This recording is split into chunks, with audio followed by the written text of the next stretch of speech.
Good evening. I hope that your fast was easy and meaningful, and that we now go into the days up to Chamisha Asar B'Av.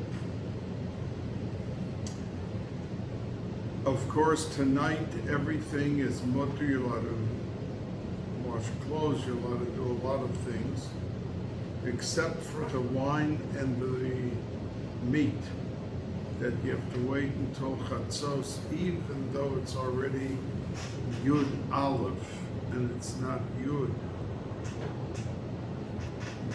I want to step back for just a moment because there was a question asked: how could it be that Yirmiyahu wrote Echo, which is about destruction and sad and a very depressing thing? Every nevuah required simcha. And we know that Yirmiyahu wrote Echo with complete Ruach HaKodesh, nevuah, and which nevuah is higher than Ruach HaKodesh. But how could he have written it with simcha, that it should remain L'Doros for Klal Yisrael as one of the Chomesh Megillos, if there was a lack of simcha? He was lamenting about the Churban. So I once heard from Rabbi Moshe Wolfson that the Talmidim of Rav Shimon Bar Yochai sent a note which a bird carried to the Ma'ora, to the cave where Rav Shimon Bar Yochai was in hiding, and asked a question: why is it that at the end of the Tochachon Kisavo that there are no encouraging words included, like at the end of the Tochacha in the Chukosa? And Rav Shimon answered them that there is a requirement of encouragement when there is even a deeper level of concealment. It means the Tochacha of Kisavo is bracha, and as a matter of fact, the Skolia Rebbe's great-great-grandfather wrote an entire sefer which explains every pasuk of the Tochacha, how internally and hiddenly it is pure simcha and bracha. And that's why the Baal Shem Tov, who was the Baal Korah every week, used to read the Tochacha, and the one they gave the Aliyah to for the Tochacha was the sickest person in the shul. And he used to finish laning the Tochacha, the Baal Shem Tov, and the person was completely healed of whatever ailment he had, because he was laning it into him and he was reading it with the kavanah of what the words really are, the embodiment of bracha. And it went into the sick person and it healed him. So the concept of something that we see that looks to us as the embodiment of destruction could really have in it all of the medicine or all the ingredients for refuah. It's just we don't see it. And since the person, let's say, has to go through an operation and he's worried how painful will it be and what's going to happen, but it's ultimately for his good, because if he's suffering from something that could hurt him, the quicker he has the operation, the quicker he will be healed and live on for a long life. So the sickness was the problem, but the solution was not a further step of the problem. It began the solution process. And that's why it says that Reb Shimon Bar Yochai was not affected by the destruction of the Bais Hamikdash. And Rabbi Akiva was laughing. And they asked him, what are you laughing about? Because he saw a fox coming out and everyone else was crying from the Kodesh Kadoshim. And he said that the Navi said this will happen, but he also said there's going to be an unbelievable reappearance of Geula for Klal Yisrael, so he laughed. So there's a way for the events of our lives to either confront them with shaken disturbance, disappointment, or to be able to look at it and to realize that this is part and parcel of the total picture, which there are some ups and downs getting to the ultimate total good.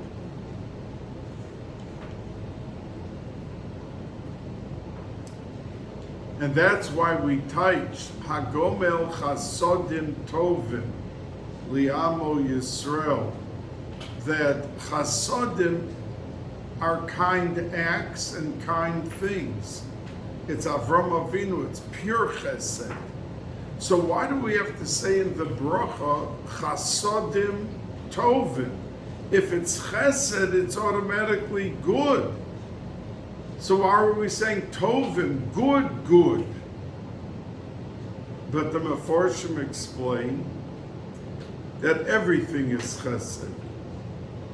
The only thing is that we ask that we should be zoicha to see, we understand that it's chesed, but the event coming up should be tovim, that we see it with our eyes, not that we have to just understand that it's good, but on the surface it looks bad. And you know, an example is if somebody 2 days before they're marrying off a daughter, someone in the family, the mother, the father, dies. That's a tragedy. So we ask that we should have the chasodim, the chasna, but we should have it as toivim, that we shouldn't have anything which could appear or be a destructive force of negativity, and we should be able to see it with our own eyes. And it should be chasodim toivim, the happy occasion or the events that we see, we should be able to actually see with our own eyes how good it is and how wonderful, and not have to rely on our minds which lead us down the path. Well, it's excellent, but we have to believe that. Because we don't see it as excellent, it looks very bad or tragic. Now,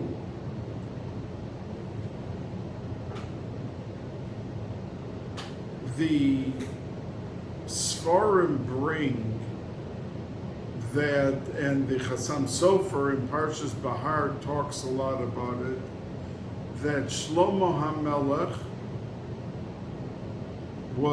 went in, his neshama went into Yirmiyahu, and he was the Gilgal. Yirmiyahu, the outstanding Navi, was Shlomo HaMelech. And they therefore conclude that the 9 days that we just went through were days of actual simcha, because in its essence, it prepared the eternity for Klal Yisrael when the Geula will take place. We don't see it. We just see the destruction, and we're in a state of mourning. But it actually, in essence, paves the way and is the rock-solid root and foundation for that upcoming Geula. And that's why they say that the 9 days correspond to the 9 days of Sukkot, of Simcha, that they are actually complete days of Simcha, and that Simchas Torah corresponds to Tisha B'Av. Now, it's hard for us to understand how Simchas Torah could correspond to Tisha B'Av. Tisha B'Av is like the pinnacle, the turret, the essence of Avelis. But they answer with the question, why is it that Mashiach is born after Mincha? Meaning born, he's already born in the generation, but he wants very fervently and wholeheartedly to reveal himself. Why is that on Tisha B'Av? Tisha B'Av is the day of mourning and of sadness. But it's because of what we've just said in these past few moments, that Tisha B'Av corresponds to Simchas Torah. Because in essence, and the Sforim say that when Mashiach will come, that Tisha B'Av will be exactly not only corresponding, but a reflection in actual dancing, singing, and everything of Klal Yisrael. So there really is a very befitting day to have the essence of Mashiach wanting to reveal itself, because it's a day that's going to be the innermost sanctum of Simcha B'Shleimus, and to bring that out. So when we go through the 9 days, and that brings us to tonight that we're finished with Tisha B'Av, but we go into a very interesting phenomenon. We go into a week that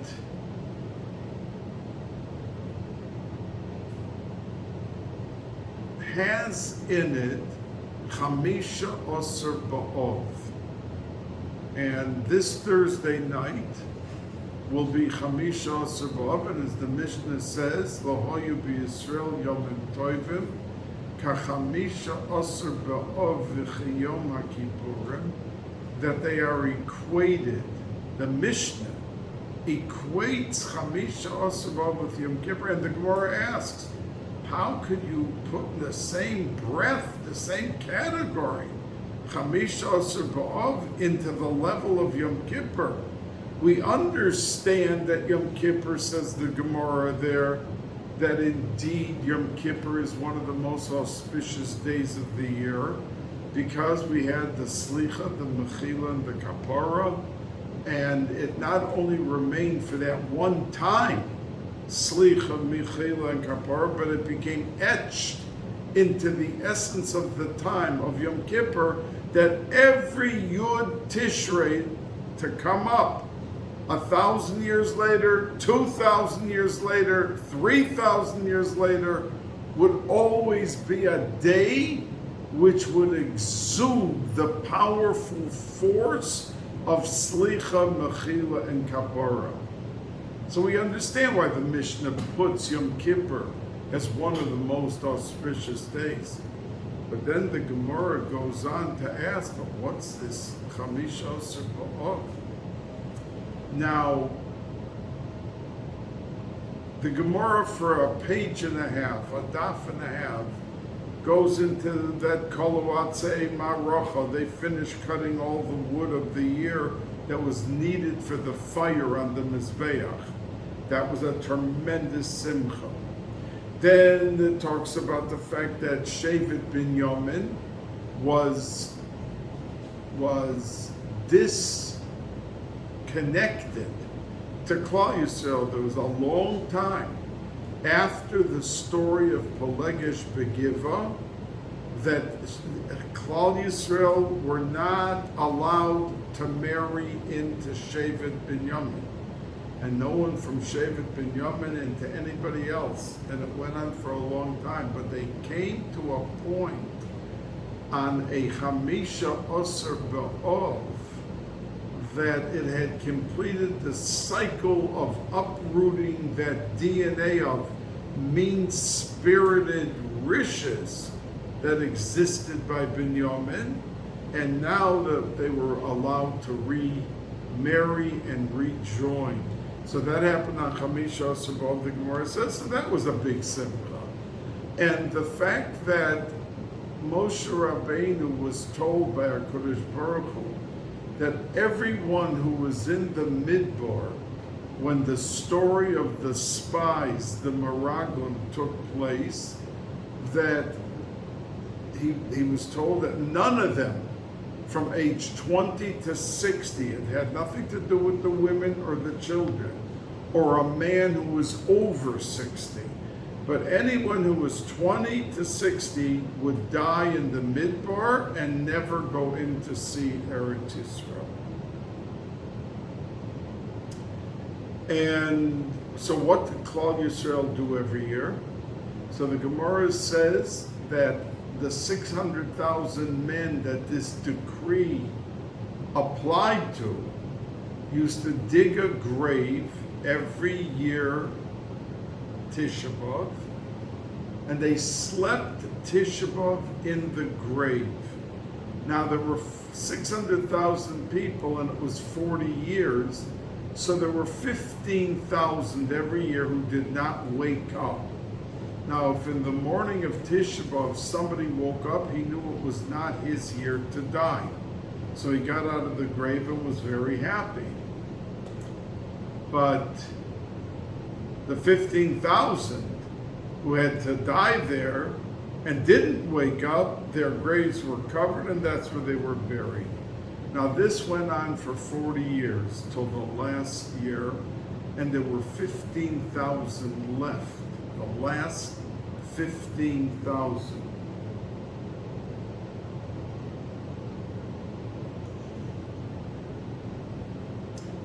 And they went to sleep in the grave Tisha B'Av by night, and the Gemara says that in the morning they woke up. So they thought that maybe they made a mistake which day was Tisha B'Av. So they thought, you know, we have to sleep in the grave again tonight because we probably made a mistake with the day and it's tonight. But all 15,000 woke up the next day. So they kept doing it up until the 15th day, the Chamisha Asar, when they saw the full moon. They realized that they did not make a mistake and that it was meant for them to live and to go into Eretz Yisrael. So it was a tremendous simcha, and it's called Kolu Meisei Midbar, that the ones who had to die in the Midbar finished their mission, and the proclamation of Chamisha Asar B'Av came out into full flourish, and it allowed them to be able to realize that that story and that parsha was behind them. It was now history.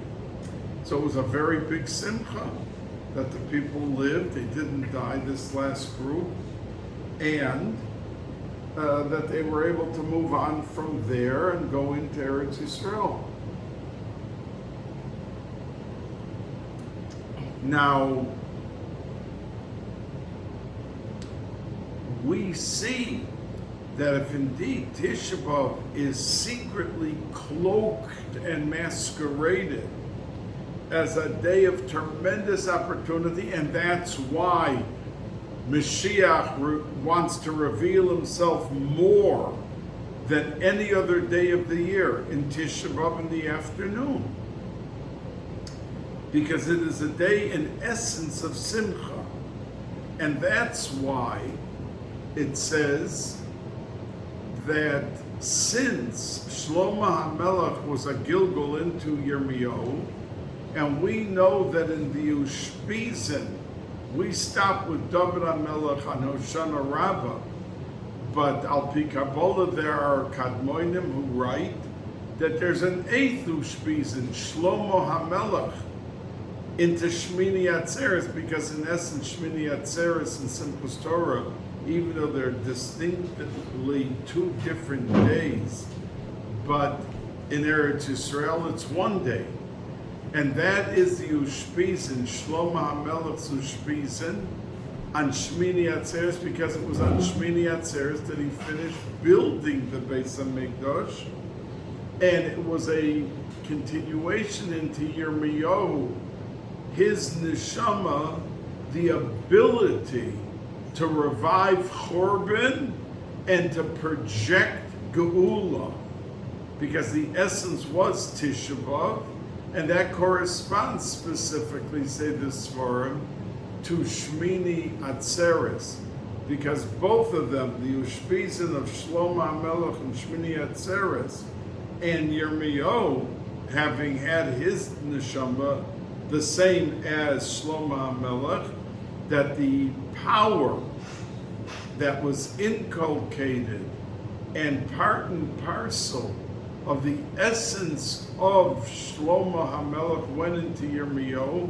which was a reflection of pure building and dancing, the simcha of Shmini Atzeres, the completion, even though they did not, they completed it in the month of Cheshvan, and they did not celebrate it. HaKadosh Baruch Hu told them, do not dedicate, inaugurate the Bais HaMikdash yet. I want you to wait till next Tishrei. So the Medrash says that the month of Cheshvan came in Shemayim and cried out, why was I denied such a simcha of the celebration of the completion of the first Bais HaMikdash? And HaKadosh Baruch Hu, says the Medrash, told Chodesh Cheshvan that I am reserving you for Bais Shlishi's dedication, the third Bais HaMikdash. And we know that there's no other month that has nothing in it. In other words, Teves and Tammuz both have a fast day, but they have no Yom Tov. But Liasad Lovo, those days will become Yomim Tovim. So the only month that has no fast day or Yom Tov is Cheshvan. And that's the reason why, says the Bnei Yissaschar, so that it should be reserved for the total dedication and celebration of Binyan Bais Shlishi, the third eternal Bais HaMikdash, which will be there for us. So that was another reason the Gemara says that Chamisha Asar B'Av was such a auspicious, wonderful day. In addition, Voyas Chanan is called Shabbos Nachamo, the Shabbos of consolation, and we begin the recitation and the reading of Shiva D'Nechemta, that Yeshayahu said 7 prokim of Nevuah, what's going to be Liasad Lovo, when Mashiach will come. And we read one of those 7 each and every Shabbos from Voyas Chanan, from Shabbos Nachamo, up until the last Shabbos before Rosh Hashanah. It goes for 7 weeks. And it begins after Tisha B'Av. It latches on to Chamisha Asar B'Av. For instance, the Ribnitzer Rebbe after Tisha B'Av, he fasted Tes and Yud. He went for 49 hours without eating or drinking. And after he finished the 10th day fasting, they brought him some tea and a little piece of cake, but a real Suda he didn't have until Chamisha Asar B'Av, because that's when the Simcha of the building of Bayis Shlishi will come to full flourish, which is a Totzah from Tisha B'Av. In other words, it's lingering on in a hidden way up until Chamisha Asar B'Av. And then it bursts out into Simcha Binyan Bayis Shlishi and the full luster of everything that's incorporated. So since Yom Kippur provides a slicha, mechila, and kapara, so it's a day of Simcha right after Yom Kippur. Klal Yisrael dance and we all have a big Suda b'Simcha. We're going into the Kutzah Shel Yud of the Shemavaya of the 4 days between Yom Kippur and Sukkot. So it's very befitting that it should be attached in the Mishnah to Chamisha Asar B'Av, because Yom Kippur is a day of Slicha, Mechila, and Kapara, and the Shleimus of the 9 days with Tisha B'Av and everything under the sight and full vision of what the day is. On the surface, it looks like a mourning day, but it comes out to full glory and flourishes Tol Chamisha Asar B'Av, which is Geula. And Yom Kippur is Geula for us also, because a person goes into Yom Kippur with an entire stack of Averis, a bushel basket full, and they come out with a gift from HaKadosh Baruch Hu that I forgive you, Solachti Kidvarecha. So it's very befitting that the Mishnah would put the 2 days as the most, it says, Lo hayu b'Yisrael yamim tovim kachamisha asar b'av v'chiyom HaKippurim. It's very befitting that they both come out together there. Now, in Parshas Vo'ezchanan, the word Vo'ezchanan is B'gematria 515. And all the Meforshim bring that Moshe Rabbeinu davened 515 separate, distinct prayers, davening, that he should be allowed to go into Eretz Yisrael. Now, we learn from it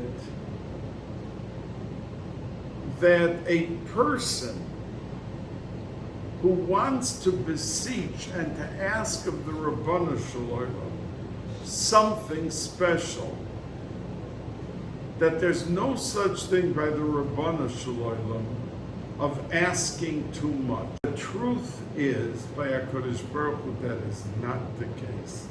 And the Balatanya in Tanya says that when a Yid does an Aveira and he comes and he asks forgiveness, he asks in the bracha, Salach lanu avinu ki chatanu machal lanu malkenu ki v'shanu, and then he concludes the paragraph, Baruch atah Hashem, chanun hamarbe l'sloach. That even says about that the 1,000th time, that it's not like a human being, what, you already asked me 10 times, you said you're not going to do the Aveira again. But HaKadosh Baruch Hu, if there's sincerity, the person can come back. And the Lashon of the Balatanya is afilu elef pa'omin, even 1,000 times, to ask again and again and again. Because there's never such a thing as too much when it deals with our Kodesh Baruch Hu. So Moshe Rabbeinu learned from that. And that's why he approached 5. He got the message after the 2nd time, after the 3rd time. But he knew by HaKadosh Baruch Hu it is possible for someone to daven and the level of sincerity to be so pure that he can achieve what he's asking for. And HaKadosh Baruch Hu, as we see at the beginning of this Sedra, admitted it. Because he said to Moshe Rabbeinu, you just now finished your 515th time. Al Tosef Daber Elai Od Badavar Hazeh. Do not ask me again. Say the Meforshim, because if he had asked a 516th time, Hashem would have had to let him go into Eretz Yisrael. He would have had to let him go into Eretz Yisrael. And it's like unbelievable that HaKadosh Baruch Hu stopped him, because he realized that the power of tefillah as a human being that Moshe Rabbeinu was exercising would have brought him into Eretz Yisrael, and he had to remain out of Eretz Yisrael to bring in all the neshamas, all the people who died in the Midbar. They had to latch on to a tzaddik gomor and be brought into Eretz Yisrael. So he had a big mission to do why he had to remain outside of Eretz Yisrael.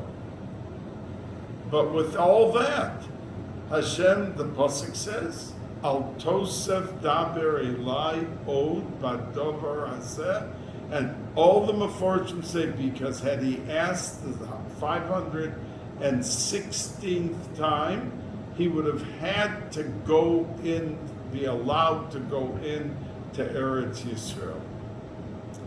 Now, right, you know the pasuk says, Alei Rosh HaPiska v'soinecha, go on top of the mountain and look. And I mentioned to you a few weeks ago that it would look like it's a tease that Hashem told him, you're not going in, but go on top of the mountain and I'll show you the whole Eretz Yisrael.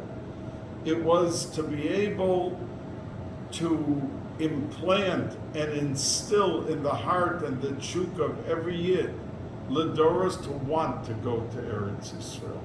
That's what that accomplished. It wasn't that Hashem Chas v'Sholom was teasing him, but he was doing something that would bring out the best in each and every Yid, and it was like inserting into the DNA of each and every Yid to have that thirst and that love for Eretz Yisrael.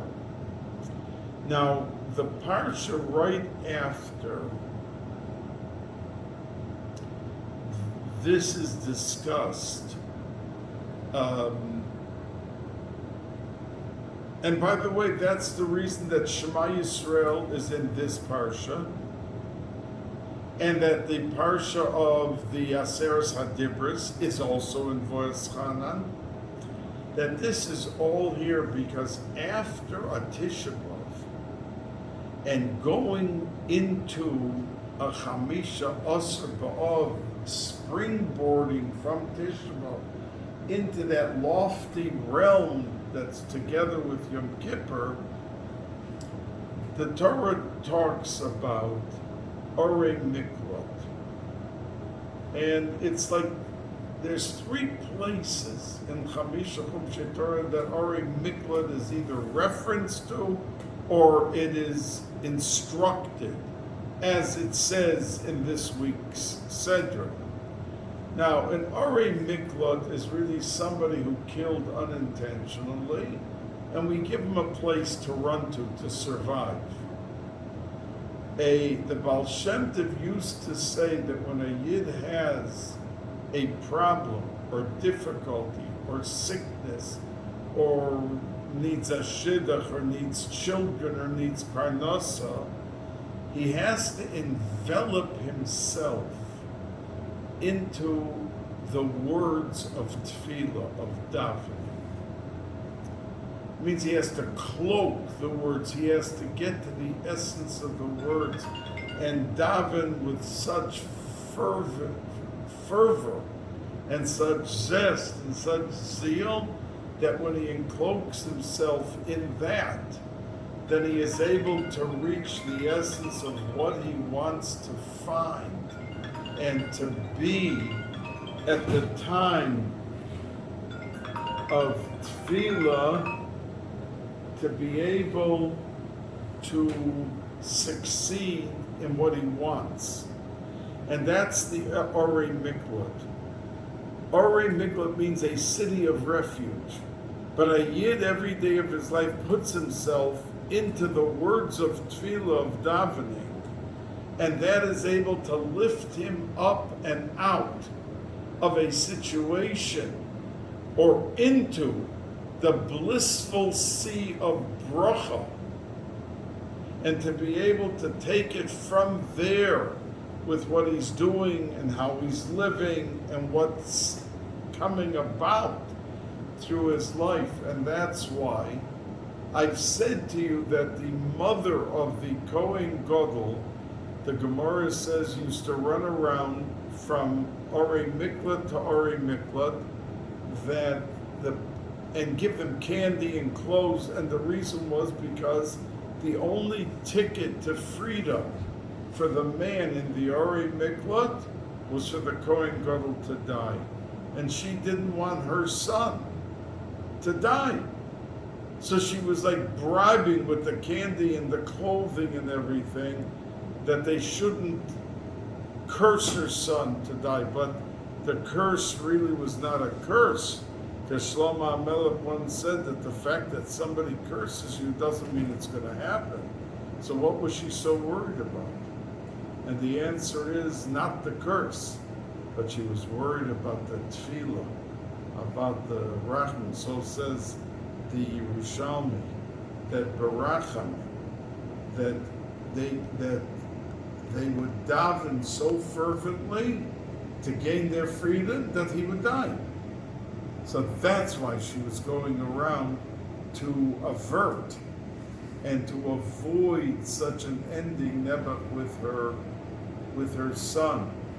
And we find that this Sunday is that the Tisha B'Av this year is a nidcha.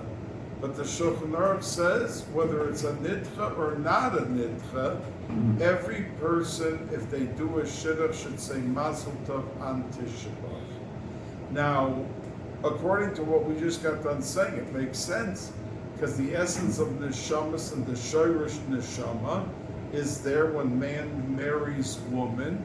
It says that Arboim Yom Kodem Yitziras Avlad Machrizim Bas Ploini Leploini. So the essence is there, but the Shulchan Aruch gives a reason. Say Mazel Tov because Shema,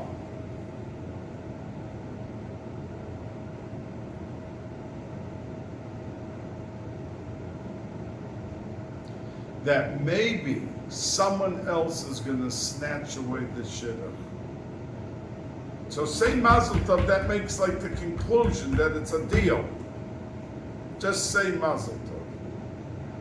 Now, if 40 days before it's called out who's marrying whom, what are we worried about losing the day? Wait till the day after Tisha B'Av, which is a much nicer day, not a day of mourning, and then say Mazel Tov. But the answer is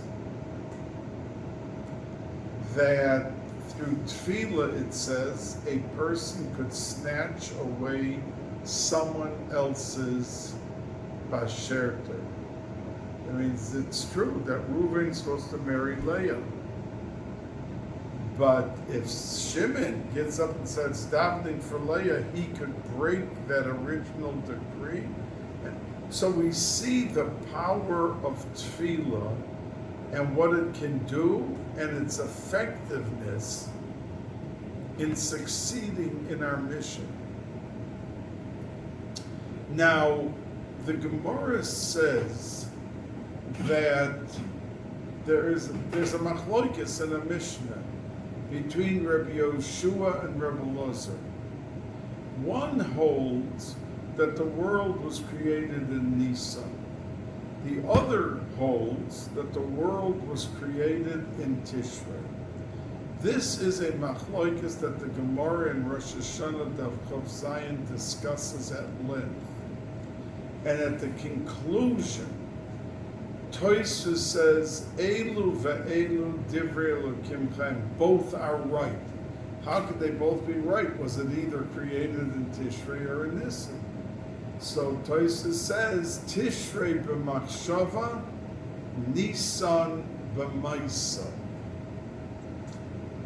That the actual planning and mental state of what the world should be, the 6 days were in the last 6 days of Elul, and on Rosh Hashanah, that's Hayom Haras Olam, like a pregnancy that Adam should be created. But the actual creation of Bereshis Bara Elokim, Eis HaShemayim Ve'eis Haaretz, was Chav Dalet Adar, and went into up to Rosh Chodesh Nisan, that Adam Harishon was created. And the Arizal, whose yard site was this past week, the Arizal concurs with the Gemara and says, Tishrei b'machshava, Nisan b'maisa.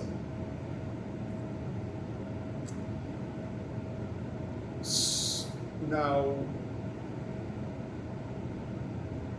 if you take the first, so the actual beginning of the concept, machshava, was Chof Hei Elul.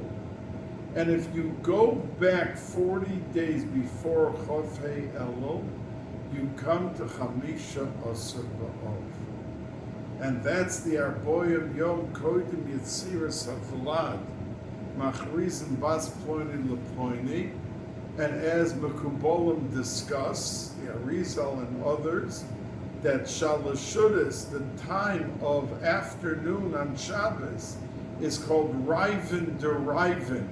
It's like the biggest Ratzon of the entire week.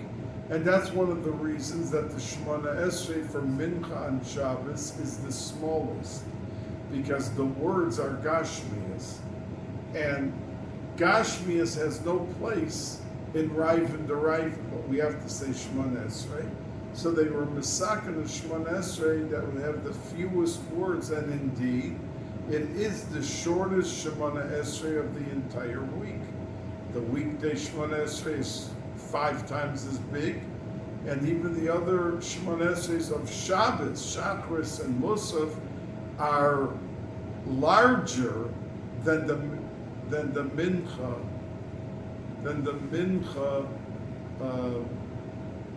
Shemona Esrei. So the point being that this Riven Deriven, which the Bnei Yissaschar talks about, and many others, that once it hits Chamisha Asar Ba'ov, that's the springboard for the power of Elul, Rosh Hashanah, Yom Kippur, Sukkot, and even Chanukah.